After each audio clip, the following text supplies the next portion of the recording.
Hello and welcome to the Premier Football Podcast. This is Joe's Corner, the time of the week where we took a look at a feature piece that's been happening in the Premier League. And this week we're going to look at Manchester United, the biggest club in England and a club in perpetual crisis. Fresh off the back of a 3-1 home defeat to Manchester City, their rivals Manchester City, last night in the first leg of the Carabao Cup semi-final, they find themselves doing all right in the Premier League. I think that they're still fifth. They're still in the Europa League. They got out of their group. Yeah, they're fifth, 5 points behind Chelsea in fourth place. So technically they're still in the race for top four. But it just seems that there's no direction under Ole Gunnar Solskjaer. And I think that the style of play and the not so much the results, because they drew with Liverpool, they beat Manchester City at the Etihad in the league, which are two very impressive results. But just the style of play and Solskjaer's lack of tactical acumen, if you can compare him to the other young-ish coaches who have recently arrived in the Premier League, you think of Brendan Rodgers at Leicester, who's perhaps the best example. Arteta at Arsenal, who recently took over and in just 3 weeks has been able to change the style of play completely and positively. And Frank Lampard at Chelsea would be the third example. He just seems to be unable to compete with them in any way. Manchester United have no clear tactical plan aside from counter-attacking, and Manchester City were able to negate that so easily by packing the midfield, playing with a false nine and nullifying Jesse Lingard's involvement in the game. Not that I don't think he would have had a big involvement anyway, but still, it's just for a club of their size and with their resources, they're just being managed so poorly, and there seems to be no light at the end of the tunnel. You know, they brought in, obviously replacing a man like Sir Alex Ferguson, very, very difficult task. David Moyes' experiment didn't work. They went down the Louis van Gaal route with the experienced European manager, someone who'd almost won it all, and that didn't work either. They then went for the special one in Jose Mourinho, and while starting reasonably promising in the first two seasons, it fell off a cliff, as it inevitably does with Jose Mourinho in the third season. And the real overarching feature in each of these tenures is that there's been no clear positive style of play. There's no philosophy. It's continuing from manager to manager. It's just a complete departure. Every manager is different in their approach. There's no direction from the club, and that comes from the top down, for sure. And the other big talking point is that the recruitment has just been absolutely shocking, just awful. The amount of money that they're going. Man United fans are going on at the moment about the fact that they need players, they need to invest, and they desperately do. But they spent the most money in the summer transfer period. They spent £130 million on two defenders, on Harry Maguire and Aaron Wan-Bissaka, and you have to say that those deals haven't worked out. But Wan-Bissaka looks very good defensively, but going forward, he doesn't seem to have a clue in terms of his crossing. Like, a modern day fullback has to be able to do both, don't they? It's no good just being able to, for £50 million. Don't get me, I'm not saying he's a flop or anything. I think he's a wonderful defender. Certainly, if it was 10 years ago, you'd be saying that he's almost a steal for that sort of money, just because he's so sound defensively. It's so difficult to get past him. He's so solid, but going forward, he's just not impressive at all. Which is surprising, because I think he was originally a winger and he's a converted fullback. And of course, Harry Maguire, and Sky Sports News labelled him a hit the other day. He's been given the captain's armband by Solskjaer on numerous occasions. I don't see it personally. I don't think that he's been great. And I think for that sort of money, you want a Virgil van Dijk, you want someone who's going to come in and transform their defence. And their defence was okay last year. It was more going forward that they struggled, but you can't say that he's improved them. Their defence has kind of stayed the same. And if you look at how well Leicester have progressed this year, in both offensively and defensively, it's a stark contrast to Manchester United, and a damning indication on Harry Maguire. A lot of this is down to Ed Woodward, for sure. There's no plan in place from him.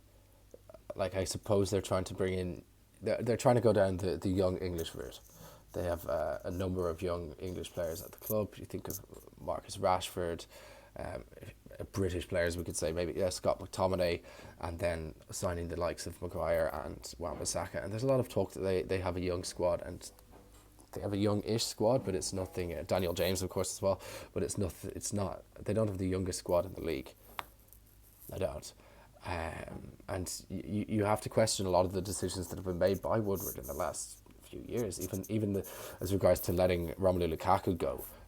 I know they got a decent fee from Inter Milan for him, and he wasn't a fan favourite, but to not replace him and to rely solely on Martial, Rashford and Greenwood for goals is very naive. And I think that the biggest problem with Manchester United right now, apart from Woodward, is that they seem to have instilled a jobs for the boys culture there, where you have the likes of Ole Gunnar Solskjaer staying on way past his, past the lot. Like, he should have been sacked a while ago. He should never have been given the job on a full-time basis, despite his good start as interim manager. But hiring him, giving new contracts to the likes of new high wage contracts as well to the likes of Juan Mata, Ashley Young, Phil Jones, Luke Shaw. Like, why? What have they done to deserve to be handed new weekly six-figure contracts? It's a complete joke. And if it were my club, I would be absolutely livid that players like that, mediocre players, finished players who are not. I mean, Juan Mata was a very good playmaker 3-4 years ago. Ashley Young was a very good winger 10 years ago. He's now a very average fullback. It's strange for me that he's linked with Inter Milan. It doesn't say many good things about Inter Milan that they want to buy him. Apparently they're also in for Sead Kolasinac. Again, I don't think that says very good things about Serie A or Inter Milan if they're trying to sign that calibre of player.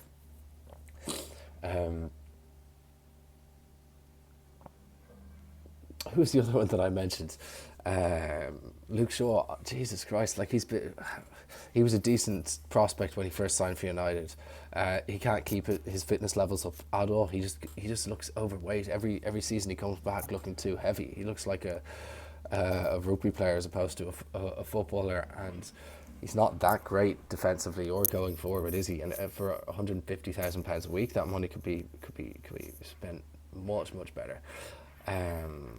So yeah, this jobs for the boys culture with United. I think this could extend to the likes of Michael Carrick. I don't know what he's done as a coach to deserve to be assistant manager. Mike Phelan, I think that after going to Hull City and having the setbacks that he had in his career, maybe it wasn't the smartest move to bring him back. Like, they're kind of stuck in the past, it seems, Manchester United, with these players and staff members who they keep employing and keep putting their trust in. And football is moving on, and it's moving on without Manchester United. They're not becoming irrelevant because they're so big that I think that unless they got relegated, which won't happen ever, I don't think that they'll still be relevant. They'll still be a huge club. They get massive commercial deals, the biggest commercial deals in football, and lots of players want to go to play for them. But if you're Manchester United and you're not able to sign Erling Haaland, who has a personal relationship with Ole Gunnar Solskjaer anyway, and they were the club that he talked to the most. If you're not able to sign him from RB Leipzig ahead of Borussia Dortmund, and no disrespect to Borussia Dortmund, right now they're in a better place than Manchester United are, but they're not half as big as Manchester United. Manchester United are in the top 3 biggest clubs. Manchester United are bigger than Bayern Munich, who are the biggest club in Germany. Manchester United are huge, and for them not to be able to sign a 19-year-old striker like Erling Haaland ahead of Borussia Dortmund is a damning indication of where Manchester United are right now as a football club. And I think that for them to progress, for them to move on, what they need to do first and foremost is to get their executive structure in place properly, and that means moving away from this one-man Ed Woodward model. it doesn't work. We saw this at Arsenal with Ivan Gazidis, who is again I know that he started the MLS or helped to start the MLS, so he's got a background in football, but he's not a football man. He didn't play football. He's not always been in football, is what I'm trying to say. And first and foremost, those type of chief executives are businessmen, and they want to get the best commercial deals for their clubs. That's what they care about most, is the profit margins. And so for the first thing they need to do, if they actually want to progress, it doesn't have to be the Glazers selling up. That would probably help, but what they need to do is they need to have a two-man structure at the top of the club, with Woodward to take care of the commercial deals and someone else to take care of the football deals. And I really don't think that person should be Rio Ferdinand, who's kind of been putting his hand up for the job recently, and if we're to believe the media, was in discussions for that job. That for me is going back to the boys, jobs for the boys culture that is ingrained in Manchester United right now. They can't do that. They need a fresh pair. They need someone who's going to be objective going in and not just want a job because they love Manchester United. They need objectivity badly, and if they get that with the financial power that they have, if they start using their money wisely, if they let go the players that they should let go, if they sign the players they should sign to long-term contracts, if they stop paying so much money to players, like the Alexis Sanchez wage is just insane. I think the David De Gea wage is even insane. £375,000 a week for a goalkeeper is nuts, absolutely nuts. Pogba's wage is not, well, it's here and there. Mesut Ozil was paid 350. Maybe that's a bit harsh on Pogba. I think he's a quality player, and I think he's being used wrong. And if they had this a proper structure in place, then a player like him would be able to function well and would want to stay there. They need to be able to keep hold of their best players, and they're not able to do that with this structure in place right now. And yeah, for me, it just comes down to getting a proper football man in charge of as a director of football, who has not been affiliated to Manchester United, who is able to be objective, who is able to not be a company man and not just do what Ed Woodward has been doing, which is just focusing on the financial aspect. They need someone in there who wants to bring Manchester United back to the very top in terms of football. And for me, it's not going to be that difficult to solve once they get that man in place. But until they do, we're going to see more of this. I think they could sack Solskjaer and appoint Pochettino or anyone else who's out there, Allegri, any other available high-profile coach, and the results wouldn't improve that much. I think that the club is broken in terms of how it's been managed by Woodward and co. And until they, like I said, get a director of football in place who doesn't believe in the jobs of the boys culture, and they can sort out the coaching staff properly, they can get a proper manager in, not Ole Gunnar Solskjaer, because let's be honest, he is not properly qualified for this job. That is blatantly obvious in his press conferences, in his team selection, in his tactical approach in games and to games. Like in the game last night against Manchester City, how he didn't make a tactical change when they were 1-0 down is beyond me. He waited until half-time to do anything, and that's just, we saw Frank Lampard against Arsenal make a change after 35 minutes with them just 1-0 down, and they took control of the game. You have to be able to do that, and Lampard has been in charge of Chelsea for less time, much less time, 5 months, 6 months less than Solskjaer has been in charge of Manchester United. So for me, if they really have ambitions to get back to winning the league, to competing in the Champions League on an annual basis, then the first thing they need to do, move away from the Ed Woodward model. He can still take care of the commercial side. Of course, he's very good at that, but he's not a football man, and they need an objective football man in place.